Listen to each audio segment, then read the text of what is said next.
Shalom, mari sama-sama kita berdoa pagi ini ya Tuhan Yesus. Kembali kami datang, kami rindu untuk mendengarkan firman-Mu.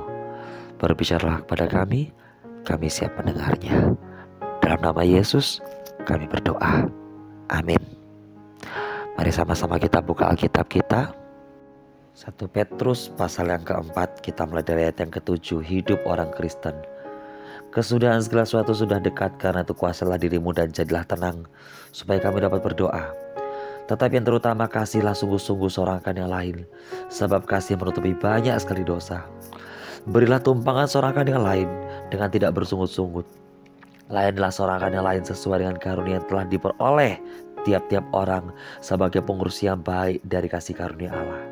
Jika ada orang yang berbicara, baiklah ia berbicara sebagai orang yang menyampaikan firman Allah.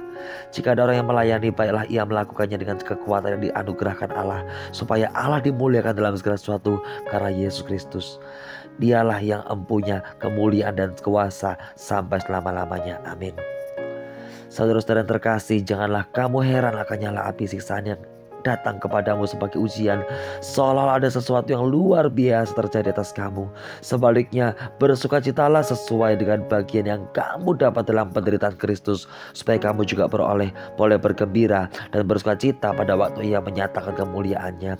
Berbahagialah kamu jika kamu dinista karena nama Yesus, sebab roh kemuliaan, yaitu roh Allah, ada padamu. Janganlah ada di antara kamu yang harus menderita sebagai pembunuh, atau pencuri, atau penjahat, atau pengacau.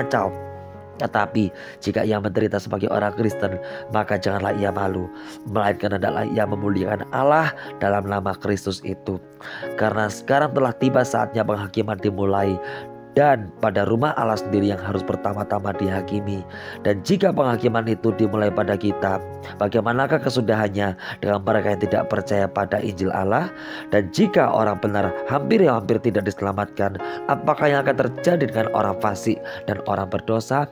Karena itu baiklah juga mereka yang harus menderita karena kehendak Allah, menyerahkan jiwanya dengan selalu berbuat baik kepada Pencipta yang setia. Bagian yang berikutnya kita akan melihat dari Matius pasal yang ke-8, dimulai dari ayat yang ke-23. Angin ribut diredakan. Lalu Yesus naik ke dalam perahu dan murid-muridnya pun mengikutinya. Sekonyong-konyong mengamuklah angin ribut di danau itu, sehingga perahu itu ditimbus gelombang. Tetapi Yesus tidur.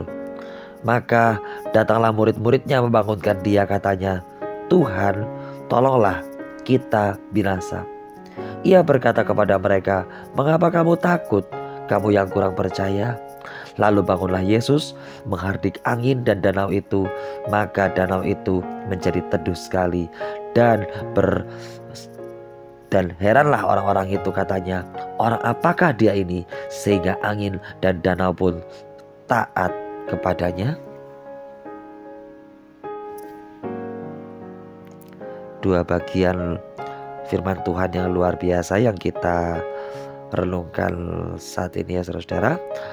Kita melihat bagaimana Allah memberikan teladan ya, bahwa dalam kehidupan ini pasti ada banyak tantangan, pasti ada banyak masalah. Sebagai orang Kristen terutama ya, kita diperhadapkan dengan berbagai macam hal yang tidak mudah, karena kesudahan segala sesuatu itu sudah dekat. Dunia hampir berakhir. Jadi jangan panik, jangan takut. Kuasai dirimu, jadilah tenang supaya kita dapat berdoa. Kita melihat juga ketenangan pada diri Yesus. Saat ombak sedang menerjang, badai sedang menerjang, kita melihat Yesus dengan tenang, dia tidur. Bukan dia sebagai Allah yang terlelap, bukan. Tetapi dia memberikan contoh bahwa badai masalah datang, tidak perlu takut, tenang. Kita punya Allah, kita harus tenang. Allah adalah Allah yang besar, pencipta langit dan bumi. Dan Allah juga adalah Allah yang akan mengakhiri segala sesuatunya di bumi ini. Lalu bagaimana kita hidup di akhir zaman ini? Ayo kita terus melayani Tuhan dan melayani sesama. Kita bersandar kepada Tuhan, tetap tenang kepada Tuhan, dan tetap melayani Tuhan. Keadaan semakin mendesak, tetapi kita jangan terdesak.